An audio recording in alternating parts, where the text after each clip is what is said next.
नमस्कार, मैं रवीश कुमार। इस साल 15 मार्च को कर्नाटक हाई कोर्ट ने फैसला दिया कि स्कूलों में हिजाब पर रोक लगाने का कर्नाटक सरकार का आदेश सही है, क्योंकि हिजाब इस्लाम का अनिवार्य हिस्सा नहीं है। इस फैसले को चुनौती देने के लिए सुप्रीम कोर्ट में 24 याचिकाएं दायर कर दी गईं।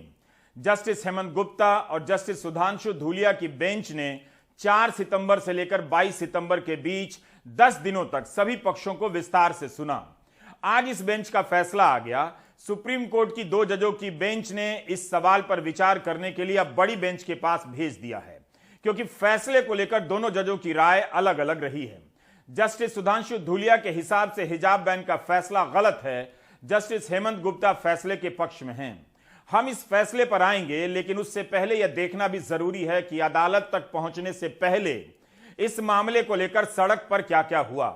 पिछले साल नवंबर और दिसंबर से यह मामला तूल पकड़ता है, जब दिसंबर के अंतिम सप्ताह में उडुपी का पीयू कॉलेज हिजाब पहनकर आने वाली लड़कियों को रोक देता है। इसके विरोध में 6 लड़कियां प्रदर्शन करने लग जाती हैं। फरवरी आते आते यह मामला और उग्र हो जाता है। 8 और 9 फरवरी तक कर्नाटक के कई हिस्सों में हिजाब के समर्थन और विरोध में प्रदर्शन होने लग जाते हैं। यह मामला कर्नाटक हाईकोर्ट की 3 जजों की बेंच में भेजा जाता है। जस्टिस अवस्थी की बेंच 11 दिनों तक सुनवाई करती है और फैसला देती है कि हिजाब इस्लाम का अनिवार्य हिस्सा नहीं है। हमें इस घटना के बारे में हमेशा यह ध्यान रखना चाहिए कि अगर हिजाब का विरोध सामाजिक परिवर्तन के लिए था, तो समाज को विश्वास में लेकर किया जा सकता था। जोर जबरदस्ती की जरूरत नहीं थी। क्या आप किसी समुदाय को पाकिस्तान भेज देने के नारे के साथ सामाजिक परिवर्तन के लिए उत्सुक कर सकते हैं?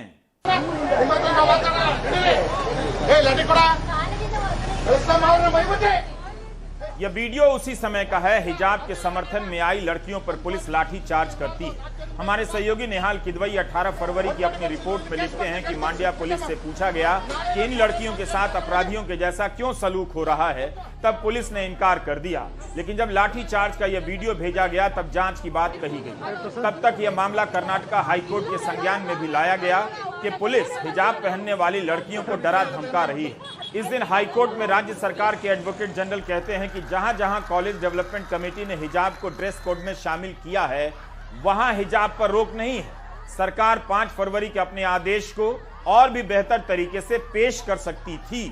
5 फरवरी को बेंगलुरु से हमारे सहयोगी नेहाल किदवई रिपोर्ट भेजते हैं कि उडुपी के एक प्री यूनिवर्सिटी कॉलेज से यह विवाद शुरू हुआ, मगर अब राज्य के कई जिलों में फैल गया है।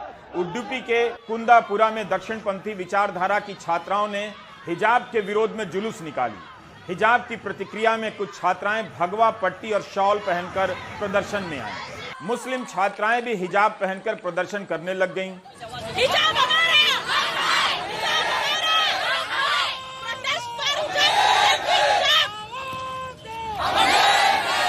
जेबा शिरीन कहती हैं कि सुल्ली डील्स बुल्ली बाई को देखिए, मुस्लिम महिलाओं की ऑनलाइन बोली लगाई जा रही है। हिजाब बैन भी उसी का हिस्सा है, क्योंकि हिंदुत्व ग्रुप मुस्लिम महिलाओं को नीचा दिखाने की कोशिश कर रहा है। हिजाब पहनकर आने वाली लड़कियों को स्कूल में आने की इजाजत नहीं दी जाती है। छात्राओं के साथ साथ शिक्षिकाओं से भी कहा गया कि वे हिजाब उतार दें, बुर्का उतार दें। यह दृश्य अपने आप में शर्मनाक था। मैं जानता हूं कि अगर किसी महिला से सरे बाजार दुपट्टा उतारने के लिए कहा जाए तो आप बिल्कुल पसंद नहीं करेंगे। यहां जो भी हुआ वो गरिमा के साथ खिलवाड़ था, ना कि सामाजिक परिवर्तन का अभियान, क्योंकि यह डरा धमका कर जबरन किया जा रहा था। नफरत की आंधी में आज के भारत के लोगों को कुछ भी गलत नहीं लगा। यह बात इतिहास नोट करेगा। आप किसी को बेपर्दा करके सामाजिक परिवर्तन नहीं ला सकते। यहां सारा मामला यह है कि एक राजनीति और उससे जुड़े संगठन तय करना चाहते थे कि लड़कियां कब और क्या पहने। अब होती है बहस। हिजाब पहनने वाली लड़कियां कहती हैं कि पहले तो किसी ने हिजाब पहनने से नहीं रोका, अब क्यों रोका जा रहा है। तो एक सवाल जोड़ा जाता है कि पहले हिजाब पहनकर लड़कियां नहीं आती थी, अब क्यों आ रही हैं। प्रधानमंत्री ने अपनी पार्टी के सांसद प्रवेश वर्मा के बयान पर कुछ नहीं बोला है, जिसमें उन्होंने एक समुदाय के आर्थिक बहिष्कार की बात कही है। ठीक इसी तरह उस समय कर्नाटक में बीजेपी के विधायक बासनगौड़ा पाटिल कहते हैं कि इस मिट्टी का उपजा खाते हैं, पानी पीते हैं और एंटी नेशनल काम करते हैं। मदरसा और उर्दू स्कूल बंद कर दिए जाएं, कन्नडा सीखें अन्यथा पाकिस्तान चले जाएं। इन बयानों से कोई नहीं कह सकता कि इसमें कूदने वाले मुस्लिम महिलाओं में सामाजिक बदलाव की चाहत रखते हैं, वरना ऐसी भाषा नहीं बोली जाती। जब किसी को पाकिस्तान ही भेजना है तो उनके पहनावे को लेकर देश की राजनीति और अदालत का समय क्यों बर्बाद किया जा रहा है? सुप्रीम कोर्ट में हुई बहस और आज के फैसले पर आने से पहले हम थोड़ी सी पृष्ठभूमि और बताना चाहते हैं। एक कॉलेज का मामला था, लेकिन जिस तेजी से कर्नाटक के कई हिस्सों में इसे उग्र प्रदर्शन में बदला गया, जाहिर है एक पक्ष का हाथ नहीं हो सकता। इसी दौरान हलाल मीट का मामला उठा। धार्मिक मेलों से गैर हिंदू दुकानों को हटाने का मामला तूल पकड़ता है। स्कूलों में बाइबिल ले जाने का विवाद उठाया जाता है। हिंदू जन जागरण समिति, बजरंग दल, श्रीराम सेना का नाम आता है। इनके नेता बयानबाजी करते हैं। क्या इनकी भूमिका को साजिश के रूप में देखा गया? उसकी जांच हुई। पुरानी रिपोर्ट से पता चलता है कि कर्नाटक सरकार ने आरोप लगाया कि हिजाब पहनने का अभियान कथित रूप से पॉपुलर फ्रंट ऑफ इंडिया ने चलाया और यह साजिश का हिस्सा था। पुलिस ने इसकी जांच की और सीलबंद लिफाफे में रिपोर्ट दी गई। ऐसा क्या था कि कोर्ट को सीलबंद लिफाफे में रिपोर्ट देने की जरूरत पड़ी? क्योंकि इसके कुछ महीने बाद ही हाल में सरकार ने पीएफआई को बैन कर दिया। तब तो सारे ही तथ्य बताए गए कि इनके खाते में कितना पैसा है, कौन कौन लोग हैं, कहां से पैसा आता है। गोदी मीडिया ने एक एक बात को घंटों दिखाया। फिर कर्नाटक पुलिस हिजाब अभियान में पीएफआई के रोल पर अपनी जांच सीलबंद लिफाफे में क्यों सौंपती है? हमने सारी बातें नहीं बताई हैं, जाहिर है समय की कमी है, लेकिन इतने से आप समझ सकते हैं कि आप हमेशा एक समुदाय के प्रति नफरत के तूफान से घिरे रहें, इसका समय समय पर इसी तरह इंतजाम किया जाता है। इससे वक्त मिले तो अपने शहर के किसी सरकारी कॉलेजों का हाल दिखाइएगा, जहां आपके लल्लाओं और लल्लियों का भविष्य विश्व गुरु के स्तर का बनाया जाना है। क्या हिजाब लड़कियों को स्कूल कॉलेज तक जाने से रोकता है? क्योंकि कर्नाटक के केस में हिजाब के कारण ही लड़कियां कॉलेज तक पहुंच रही थीं। भारत में लड़कियों की शिक्षा शुरू ही होती है घूंघट और पर्दा के साथ। बहुत सारी लड़कियां स्कूल तभी भेजी गईं जब उनके तांगे को पर्दे से चारों तरफ घेर दिया गया, घूंघट निकाल कर जाने की इजाजत दी गई। धीरे धीरे जब समाज सहज हो गया तो स्कूल, कॉलेज और दफ्तर जाने के मामले में घूंघट की जरूरत ही समाप्त हो गई। समाज भूल गया। अब केवल कुछ घरों में भड़भड़ाते हुए जेठ जी आते हैं, तभी इसकी जरूरत पड़ती है। घूंघट की पहचान एक सामाजिक बुराई के रूप में होती है, मगर उसी के सहारे लड़कियां पहली सीढ़ी चढ़ती हैं। सुनवाई के दौरान सिख लड़कियों का हवाला दिया गया कि सर ढकती हैं, कृपाण लेकर जाती हैं, कोई नहीं रोकता है। यहाँ हिजाब पहनकर लड़कियां स्कूल तो जा रही हैं, क्या यहाँ पर हिजाब स्कूल जाने की गारंटी नहीं है? वकील मीनाक्षी अरोड़ा संयुक्त राष्ट्र की एक समिति का हवाला देते हुए कहती हैं कि समिति ने पाया है कि ड्रेस कोड को छात्रों को स्कूल आने से रोकने के बजाय उनकी भागीदारी को प्रोत्साहित करना चाहिए। जब फ्रांस में हिजाब पर प्रतिबंध की बात उठी तो मीनाक्षी अरोड़ा ने कहा कि उस देश में बहुत सख्ती से धर्मनिरपेक्ष नीतियों का पालन होता है, वहां किसी भी धार्मिक प्रदर्शन की अनुमति नहीं है। कर्नाटक के संदर्भ में यह बात उठी कि हिजाब पहनने से रोकने का बुरा असर पड़ रहा है। बड़ी संख्या में लड़कियां स्कूल जाने से बच रही हैं। इसकी संख्या को लेकर विवाद होता रहा। इस मसले पर कर्नाटक हाई कोर्ट में 11 दिनों तक, सुप्रीम कोर्ट में 10 दिनों तक सुनवाई हुई। जब तक आप सुनवाई के दौरान उठाए गए कुछ सवालों, रखे गए कुछ तर्कों के बारे में नहीं जानेंगे, आप आज के फैसले के महत्व को नहीं समझ सकते। कोर्ट के सामने यह दलील बार बार आई कि अदालत को ऐसे मामलों से दूर रहना चाहिए। उसे नहीं तय करना चाहिए कि कोई परंपरा किसी धर्म का अनिवार्य हिस्सा है या नहीं। तब सुप्रीम कोर्ट की इस बेंच ने कहा कि इस मंच से जवाब नहीं दिया जाएगा तो किस मंच से दिया जाएगा, और इस तरह बहस चलती रहती है। राजीव धवन, प्रशांत भूषण, कपिल सिब्बल, दुष्यंत दवे, मीनाक्षी अरोड़ा, संजय हेगड़े, निजाम पाशा, देवदत्त कामत, सलमान खुर्शीद, आदित्य सोंधी, अब्दुल मजीद धर, हुजैफा अहमदी, शोएब आलम, कॉलिन गोंजाल्विस, जैना कोठारी, यूसुफ हातिम मुछला, कीर्ति सिंह, तुलसी के राज ने अपनी ओर से बहस की। इन सभी की बहस में कुछ बातें कॉमन थीं, कुछ अलग अलग, कई वकीलों ने सिख समुदाय की लड़कियों के सर ढकने का उदाहरण दिया। कई वकीलों ने कहा मामला संविधान पीठ के पास भेजा जाए, यही हुआ, बड़ी बेंच के पास भेज दिया गया है। सुनवाई के दौरान अफ्रीका, अमेरिका, कनाडा, फ्रांस जैसे देशों की अदालतों के फैसलों का हवाला दिया गया तो सुप्रीम कोर्ट ने कहा भारत की बात हो, यानी अदालत इस बात को लेकर साफ थी कि यह विषय केवल भारत के संदर्भ में देखा जाएगा। लेकिन अफ्रीका और कनाडा की बातों को दरकिनार करने के बाद भी सॉलिसिटर जनरल अपनी दलील में ईरान का मुद्दा ले आते हैं और कहते हैं कि हिजाब अनिवार्य प्रथा नहीं है। जिन देशों में इस्लाम राजकीय धर्म है वहां महिलाएं हिजाब के खिलाफ बगावत कर रही हैं। ईरान का किस्सा अलग है, जिस पर अलग से बात होनी चाहिए। वहां हिजाब का विरोध केवल हिजाब के लिए नहीं हो रहा, सत्ता के कुलीन तंत्र के खिलाफ भी हो रहा है। वहां अलग से एक पुलिस बल बनाया गया है जिसका काम साधारण महिलाओं को हिजाब पहनने के लिए मजबूर करना था, तो उसके खिलाफ महिलाएं हिजाब को प्रतिरोध का प्रतीक बना लेती हैं। ईरान की महिलाएं हिजाब के बहाने सरकारी दमन के बड़े सवालों से भी टकराती हैं। ईरान में जो हो रहा है वो शानदार है, मगर भारत में जो हो रहा है वो शर्मनाक है, क्योंकि यहां जोर जबरदस्ती से तय किया जा रहा है। ईरान के आंदोलन को लेकर भारत में कई महिलाओं ने समर्थन दिया है, बहुत ही अच्छी बात है, मगर उनमें से कई महिलाएं और पुरुष कर्नाटक की लड़कियों के साथ जो धक्का मुक्की हुई उस पर चुप रहे। अभी आपने वीडियो देखा कि कैसे कॉलेज के बाहर टीचर को हिजाब बुर्का उतारने के लिए मजबूर किया गया।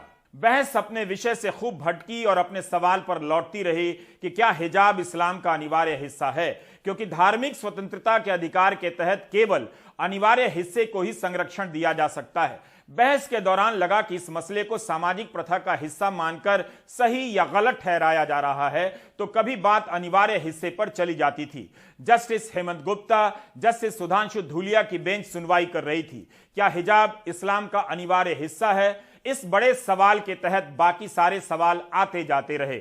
वकीलों ने जो सवाल उठाए उनमें से कुछ मुख्य सवाल और दलीलें इस तरह से हैं। हमारे लिए संभव नहीं कि हर वकील का नाम उनकी दलीलों के साथ दे सकें। दलील दी गई कि शिक्षण संस्थानों में ड्रेस कोड के साथ साथ धार्मिक प्रतीकों के लिए भी जगह है। लड़कियां हिजाब पहनती हैं, सिख लड़कियां सर ढकती हैं, इसे ड्रेस कोड का उल्लंघन नहीं माना जा सकता है। जस्टिस गुप्ता कहते हैं कि पगड़ी पहनने और जज के तिलक लगाने को इससे ना जोड़ा जाए। मेरे दादा भी पगड़ी पहनकर वकालत करते थे। क्या स्कार्फ पहनने पर रोक होती तो कक्षा में दुपट्टा पहनने पर भी रोक लगेगी। हिजाब भी ड्रेस कोड का हिस्सा होना चाहिए, यह दलील दी गई। तब जस्टिस गुप्ता ने कहा दुपट्टे की तुलना हिजाब से मत कीजिए। एक दलील और उठी कि कॉलेज डेवलपमेंट कमेटी ने अपने हिसाब से नियम बना दिया जिसकी कोई कानूनी वैधता नहीं है। इस कमेटी में लोकल विधायक होता है। इस मामले को सांप्रदायिक रंग देने की कोशिश की गई।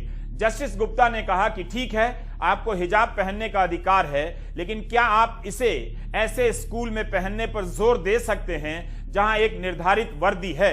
जस्टिस गुप्ता ने यह भी सवाल किया कि क्या कोई छात्रा उस स्कूल में हिजाब पहन सकती है जहां ड्रेस कोड तय है। वकील देवदत्त कामत एक महिला एडवोकेट की तरफ इशारा करते हुए कहते हैं कि काले कपड़े से इनका सिर ढका हुआ है, इससे किसी को क्या दिक्कत हो सकती है?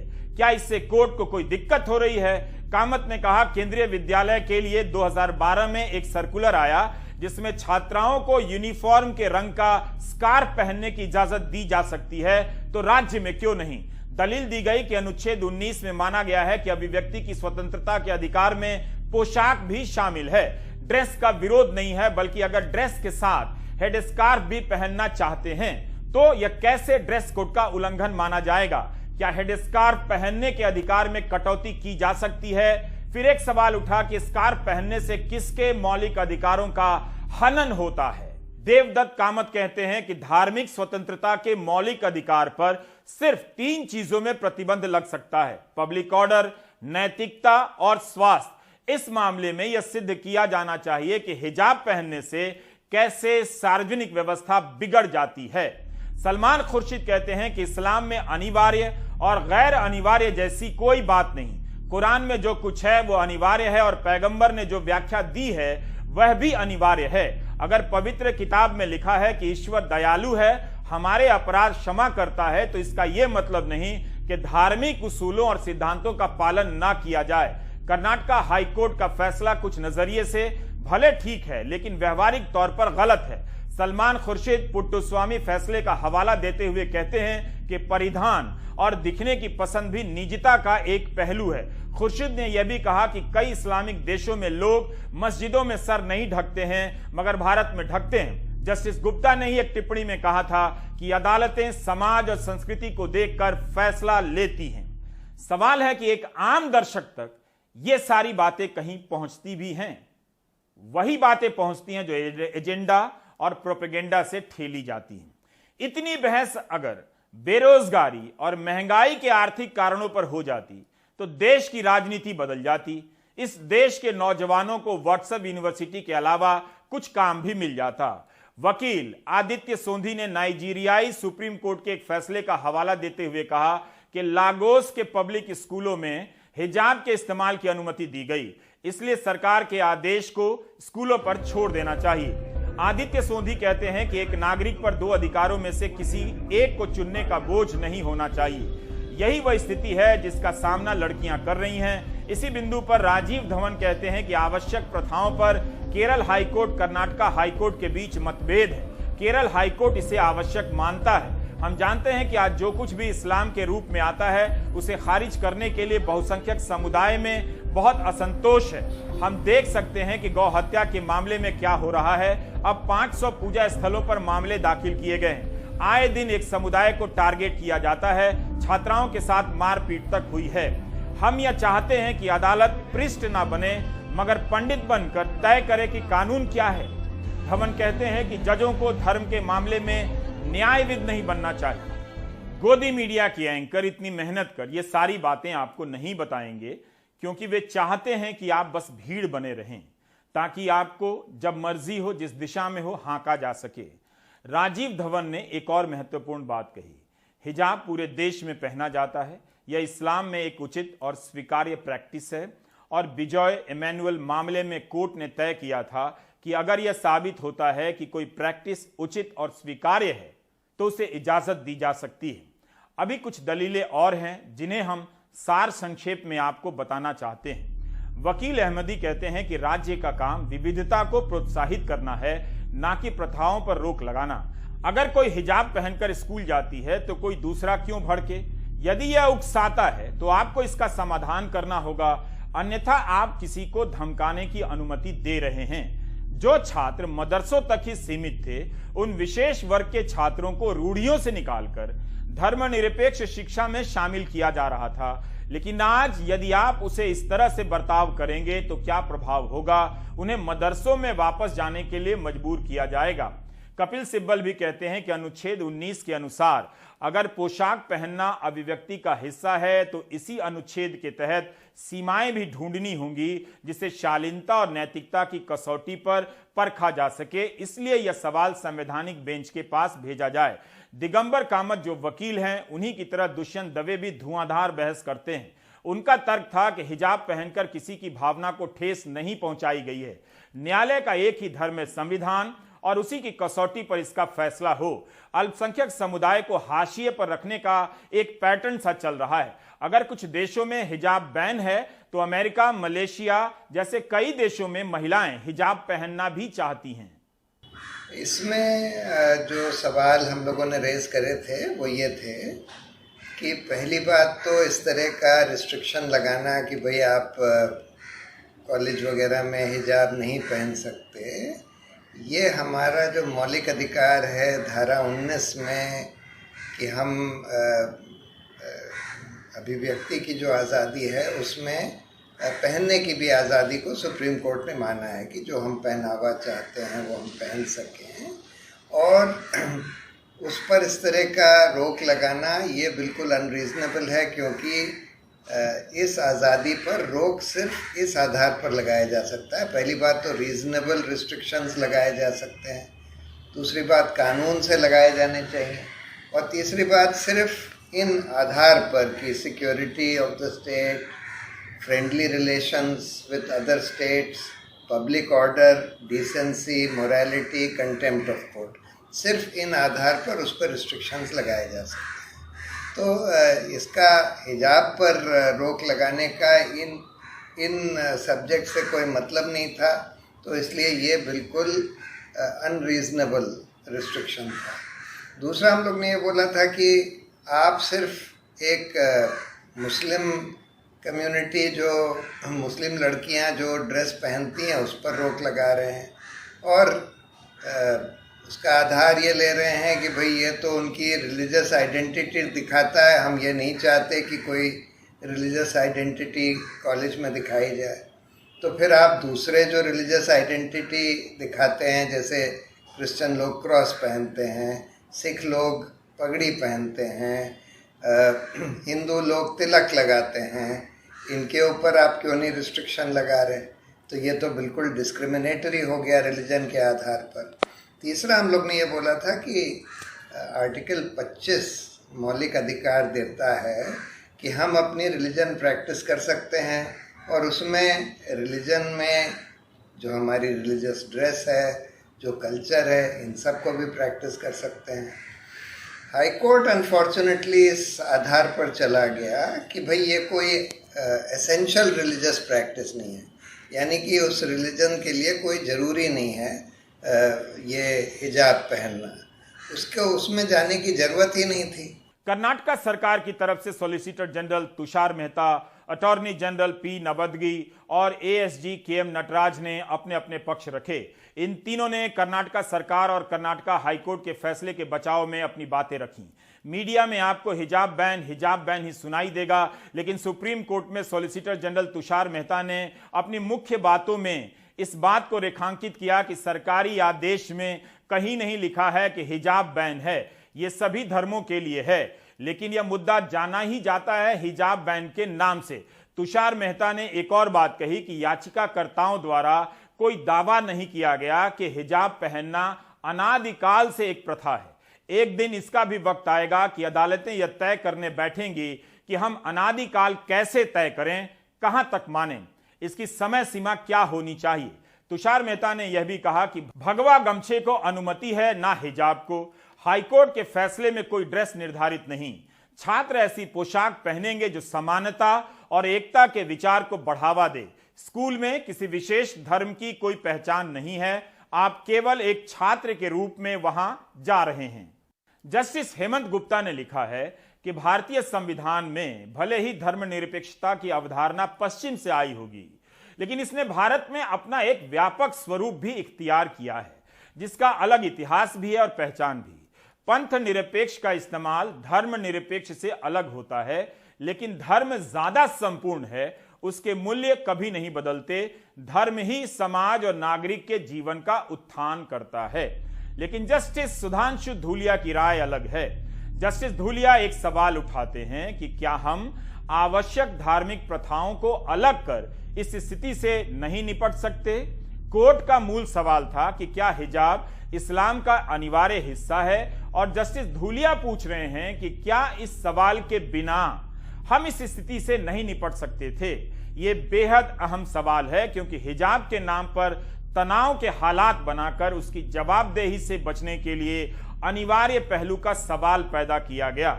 जस्टिस धूलिया लिखते हैं कि अदालत के सामने यह सवाल होना चाहिए कि हिजाब के आधार पर किसी लड़की को शिक्षा से बेदखल कर क्या हम उसका भला कर रहे हैं। सभी याचिकाकर्ता हिजाब की मांग कर रहे हैं। क्या किसी लोकतंत्र में यह बहुत बड़ी मांग है? यह नैतिकता सार्वजनिक व्यवस्था के खिलाफ कैसे है? अब हम फैसले पर आते हैं। हिजाब बैन को लेकर सुप्रीम कोर्ट का रुख क्या रहेगा, जानने के लिए पूरा देश उत्सुक था। लेकिन सुप्रीम कोर्ट का जो फैसला आया उससे मामला सुलझा नहीं, बल्कि वहीं खड़ा हो गया जहां से ये शुरू हुआ था। बेंच के दोनों जजों के विचारों में मतभेद रहा और मामला बड़ी बेंच के पास भेज दिया गया। बेंच की अगुवाई कर रहे जस्टिस हेमंत गुप्ता हिजाब बैन के पक्ष में रहे। उन्होंने कर्नाटक हाईकोर्ट के फैसले को बरकरार रखा और हिजाब बैन के खिलाफ याचिकाओं को खारिज कर दिया। जस्टिस गुप्ता ने अपने इस फैसले में कहा कि मैंने इस मामले में कानून के 11 सवाल तैयार किए हैं। इन सभी सवालों के जवाब अपीलकर्ताओं के खिलाफ हैं। मुख्य सवाल ये है कि क्या हिजाब इस्लाम धर्म की अनिवार्य प्रथा है? धार्मिक स्वतंत्रता के अधिकार की सीमा और दायरा क्या है? क्या छात्राओं को अभिव्यक्ति और निजता का विशिष्ट अधिकार है? क्या हिजाब बैन का आदेश छात्राओं की गरिमा के खिलाफ है? क्या इस मामले की सबरीमला मामले के साथ सुनवाई होनी चाहिए? वहीं जस्टिस सुधांशु धुलिया ने सीधे सीधे अपने विचार जाहिर किए। उन्होंने हिजाब बैन के आदेश को रद्द कर दिया। साथ ही पूरे मामले में कर्नाटक सरकार और हाईकोर्ट पर बड़े सवाल उठाते हुए लड़कियों की शिक्षा को लेकर गंभीर टिप्पणियां भी की। जस्टिस धुलिया ने अपने फैसले में कहा कि हाईकोर्ट ने हिजाब पहनने की अनिवार्यता की जांच करके गलती की है। आवश्यक धार्मिक प्रथा के सिद्धांत को लागू करने की जरूरत नहीं थी।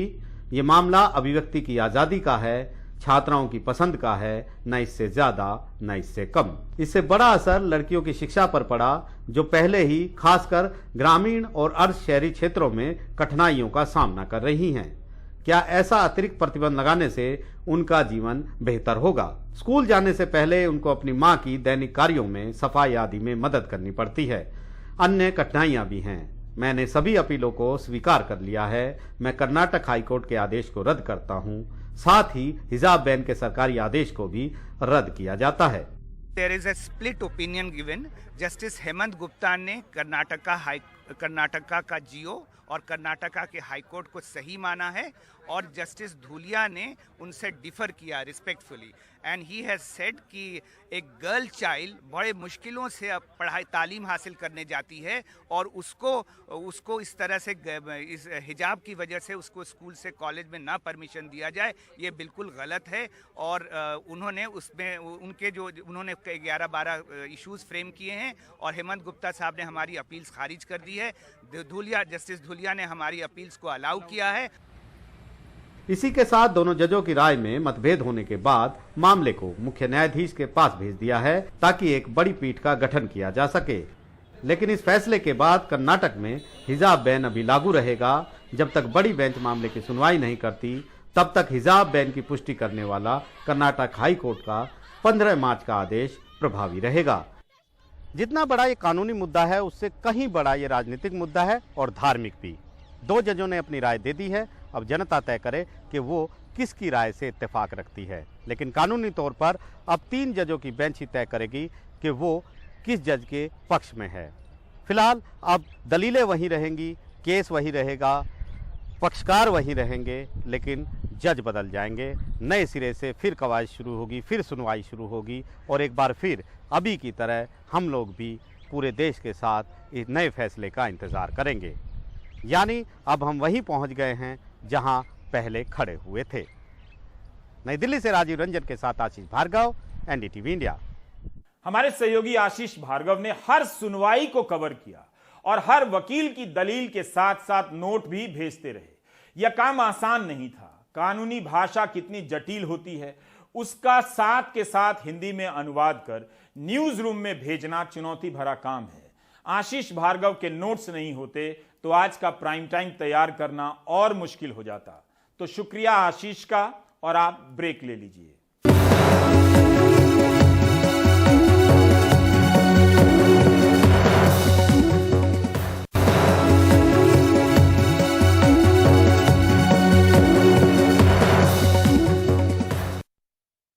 भारत के गोदामों में इतना गेहूं खराब हो गया है जिससे करीब 80 लाख गरीबों का पेट भर सकता था।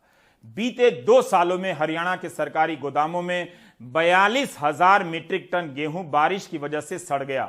एफसीआई और हरियाणा खाद्य आपूर्ति विभाग एक दूसरे पर इसकी जिम्मेदारी थोप रहे हैं। कैथल से रवीश रंजन शुक्ला की यह रिपोर्ट देखिए।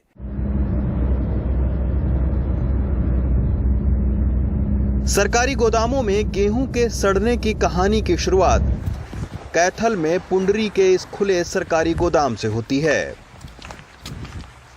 गोदाम खराब हो चुके गेहूं के बोरों से भरा पड़ा है। कुछ तो इतने खराब हो चुके हैं कि मिट्टी में मिल गए हैं। यहां खराब गेहूं से भरे कई ऐसे बोरे रखे हैं जिनकी तरफ अब कीड़े भी नहीं झांक रहे हैं। खुले आसमान के नीचे रखे इन बोरों को मीडिया की नजर से बचाने के लिए इनको तिरपाल से ढक दिया गया है। लेकिन तिरपाल के अंदर रखे बोरों में पौधे उगाए हैं। यहां 3200 टन गेहूं खराब हो चुका है। कहा जा रहा है कि ये गेहूं 2 साल से इसी तरह रखा है। ये हरियाणा सरकार के अपने गोदाम है। हरियाणा सरकार हर साल रबी और खरीफ की फसलें की खरीद करती है उसमें। हाँ। और ये हम एक जगह खड़े हैं। हाँ। ऐसे बहुत सारी जगहें हैं जहाँ पर ये अनाज सड़ता है और हर साल सड़ता है, लेकिन अब की बार ज्यादा तादाद में सड़ा हमारी निगाह में अब की बार आ गया। लेकिन सरकारी गोदाम में गेहूं खराब होने की ये शुरुआत भर है। यहाँ से जब हम आगे बढ़े तो 5 किलोमीटर दूर एक गेहूं का दूसरा सरकारी गोदाम मिला, हजारों प्लेटी है पूरे डिस्ट्रिक्ट, जहां एफसीआई की एक टीम खराब हो चुके गेहूं को जांचने पहुंची है। आमतौर पर खराब हो चुके गेहूं को कौड़ियों के भाव यानी 2 रुपए किलो से लेकर 12 रुपए किलो तक दे दिया जाता है। हरियाणा फूड डिपार्टमेंट को एफसीआई के लोग कह रहे हैं कि हमने पत्राचार किया और हमने उनको बताया कि भाई आप अपना रखरखाव ठीक करिए, तो ये केवल पत्राचार 2-3 साल तक होता रहा और गेहूं इधर खराब होता रहा। गेहूं उसकी है 20-21 की, नहीं 20-21 है, 20-21 है, 20-21 में होती रही है, 20-21 हुई है, 20-21 होती रही है। लेकिन अभी कई सारे बोरी पत्राचार के साथ जितने व्हीट जाने लायक रहे हैं, एफसीआई उन व्हीट्स को रेक के थ्रू और रोड मूवमेंट के थ्रू यहाँ से उठाती रही है। अब एक बात और अंतिम बताइए कि अब ये जब खराब हो गया है तो इसका जवाबदेही, इसका क्या कार्रवाई होगी? इसकी कार्रवाई कंसर्न्ड स्टेट एजेंसी के जो इंचार्ज होंगे, स्टेट एजेंसी उन पे लेगी। एफसीआई केवल इसकी कैटेगरी डिसाइड कर सकती है, सुपरवाइज कर सकती है। अगर अच्छा होता तो हम सेंट्रल पूल में इसको शामिल करते, क्योंकि ये कैटेगरी ह्यूमन कंजप्शन के लिए अब नहीं है, तो इसलिए हम इसको सेंट्रल पूल में नहीं ले सकते। तो ये है एफसीआई के लोग इधर खड़े हुए हैं। एफसीआई का ये कहना है कि उन्होंने हरियाणा के फूड डिपार्टमेंट को तमाम बार चिट्ठी लिख के ये आगाह किया कि भाई ये आपका खुले में अनाज पड़ा हुआ है, गेहूं पड़ा हुआ है, खराब हो सकता है। इनका ये कहना है एफसीआई का कि हरियाणा सरकार ने ध्यान नहीं दिया। अब हम हरियाणा फूड डिपार्टमेंट से बात करने की कोशिश करेंगे कि आखिर उनकी तरफ से अब क्या कहा जा रहा है और क्या जो किसानों के खून पसीने को एक करके ये जो अनाज उगाया गया था, जो यहाँ लाया गया था, अब वो जब खराब हो गया है तो क्या इसकी जवाबदेही किसी की बनती है या नहीं? लेकिन इतना कहकर क्या एफसीआई अपनी जिम्मेदारी से बच सकता है? बेशक जवाब नहीं में ही होगा। आपको लेटर लिख के बता कैमरे के सामने तो नहीं, लेकिन खराब गेहूं वाले गोदाम इंचार्ज से जब हमने फोन पर बात की तो उनका कहना था कि ये गेहूं 6 महीने के लिए रखा गया था। तो एफसीआई की है, 2.5 साल तक वहाँ माल पड़ा रहा, पिछले साल 1.5 लाख कट्टा उसी प्लेटी से गए। एफसीआई ने इसको समय रहते उठाया नहीं। इसी में आपके लेटर में लिखा है कि 18, 19 और 19-20। लेकिन एनडीटीवी के पास हरियाणा खाद्य नागरिक आपूर्ति एवं उपभोक्ता विभाग का एक पत्र है जिसमें खराब गेहूं को कौड़ियों के भाव नीलाम करने का जिक्र है। इसके मुताबिक कुरुक्षेत्र में 24,624 टन, कैथल में 11,794 टन, करनाल में 6,557 टन, जबकि फतेहाबाद में 216 टन गेहूं खराब हो गया है। अब कैथल की जिलाधिकारी ने इस मामले में एक जांच कमेटी गठित की है। अभी हमने एसडीएम की चेयरमैनशिप में अंदर एक कमेटी बनाई है, वो इस मामले की जांच करेगी। संज्ञान में आया है कि 2 साल पहले जो परचेज हुई थी वो सारी पानी के अंदर भीग गई थी, प्रॉपर तिरपाल वगैरह से कवर नहीं किया, इसलिए वो खराब हो गई है। 4 जिलों का करीब 42,000 टन इस साल गेहूं खराब हो चुका है। इनकी कीमत अगर जोड़ें तो 82 करोड़ रुपए के आसपास बैठती है। इस गेहूं को 5 किलो के हिसाब से सरकार अगर गरीबों में बांटती तो इससे 70 लाख से ज्यादा लोगों को गेहूं मिल सकता था। अब आपको पता लग गया होगा कि हमारे देश में अनाज का सरप्लस उत्पादन होने के बावजूद हम भूखमरी के इंडेक्स में 100 नंबर के बाद क्यों हैं। कैथल से सुनील रवीश के साथ रवीश रंजन शुक्ला, एनडीटीवी इंडिया। उत्तराखंड में यूपी पुलिस की बड़ी लापरवाही के चलते ब्लॉक प्रमुख की मौत हो गई, जिसे लेकर अब यूपी और उत्तराखंड की पुलिस आमने सामने है। यूपी पुलिस मंगलवार को बिना वारंट सादे कपड़े में एक अपराधी को पकड़ने उत्तराखंड जाती है, जहां बीजेपी ब्लॉक प्रमुख के घर पर मुठभेड़ होती है। यूपी पुलिस अपराधी तो नहीं पकड़ पाई, लेकिन गोलीबारी में ब्लॉक प्रमुख की पत्नी की मौत हो जाती है। कई पुलिसकर्मी घायल हैं। सौरभ की यह रिपोर्ट देखिए। ये चिता 28 साल की गुरप्रीत कौर की है। गुरप्रीत कौर उत्तराखंड के जसपुर के ब्लॉक प्रमुख गुरताज सिंह की पत्नी थी। पूरे जसपुर में मातम है। गुरताज सिंह के घर में उन्हें ढांढस देने वालों का तांता लगा हुआ है। गुरताज सिंह का कहना है कि मंगलवार की शाम यूपी पुलिस के लोग सादी वर्दी में बिना नंबर प्लेट की गाड़ी से यहां आए और एक अपराधी को पकड़ने के नाम पर उनके घर के अंदर घुस गए।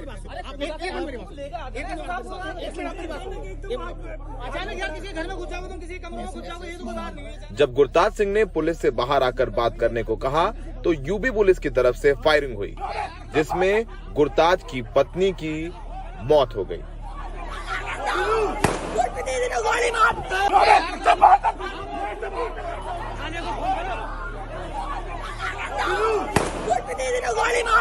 गुरताज का यह भी दावा है कि उनकी तरफ से न गोली चली है और न किसी पुलिसकर्मी को पीटा गया है। गुरताज के घर के बाहर यूपी पुलिस की गाड़ी अब भी बुरी हालत में खड़ी है, जिसमें कोई नंबर प्लेट नहीं है। फायरिंग का एक वीडियो भी वायरल हो रहा है, जिसमें गोली चलने की आवाज है।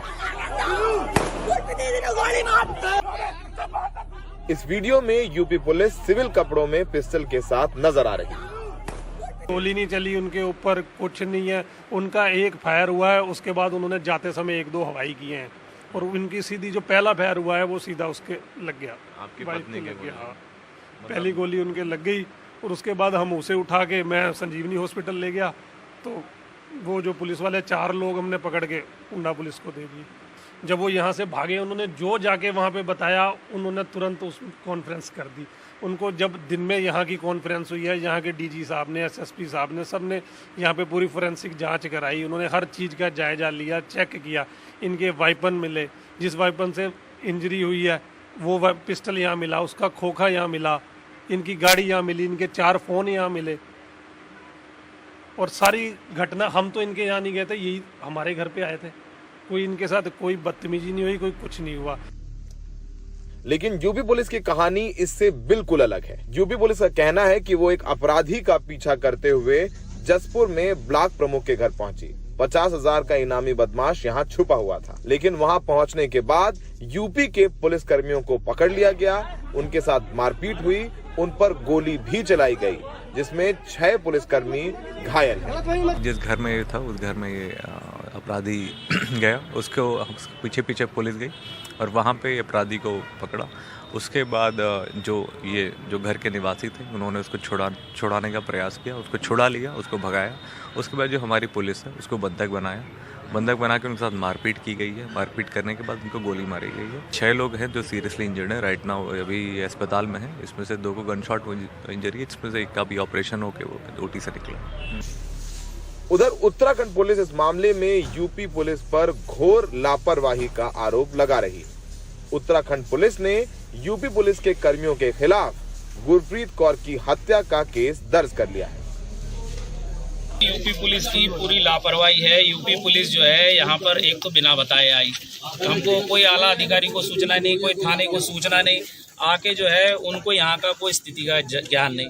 और उन्होंने जो है एक तो यहाँ महिलाएं है, ये है, उन्होंने देखना चाहिए कि भाई हम कहाँ जा रहे हैं, रात में आए, अगर आप जो है रेड कर रहे हो तो इस तरीके से रेड नहीं होती है। और यहाँ आके जो है इतने सारे जो है, एक तो कोई वर्दी नहीं, कोई आई कार्ड नहीं, कौन पुलिस है क्या है, तो इस तरह से रेड नहीं होती है। ये गलत जो है उन्होंने किया है। इस पूरे प्रकरण में यूपी पुलिस और उत्तराखंड पुलिस आमने सामने है। यूपी पुलिस अपराधी को तो पकड़ नहीं पाई, बल्कि एक निर्दोष महिला की हत्या का आरोप उसके सिर लग गया है। भारतीय कानून में नियम कायदे हैं कि अगर दूसरे राज्य जाते हैं छापेमारी करने तो आप वारंट लेके जाएं, लोकल पुलिस को बताएं, उसको साथ लेके जाएं। लेकिन उत्तर प्रदेश पुलिस ने कुछ भी इसमें फॉलो नहीं किया, जिसकी वजह से इतना बड़ा ड्रामा हो गया कि दोनों पुलिस एक दूसरे पर मुकदमे कर रही हैं। और ये तो चलिए छोटी बात है, एक निर्दोष की मौत हो गई है। अगर यूपी पुलिस नियम कायदे फॉलो करती तो शायद गुरप्रीत जिंदा होती, उनके 2 छोटे बच्चे हैं। जसपुर में सहयोगी कनन पात्रा, अनवर और वेदांत के साथ सौरभ शुक्ला, एनडीटीवी इंडिया। आप देख रहे थे प्राइम टाइम। नमस्कार।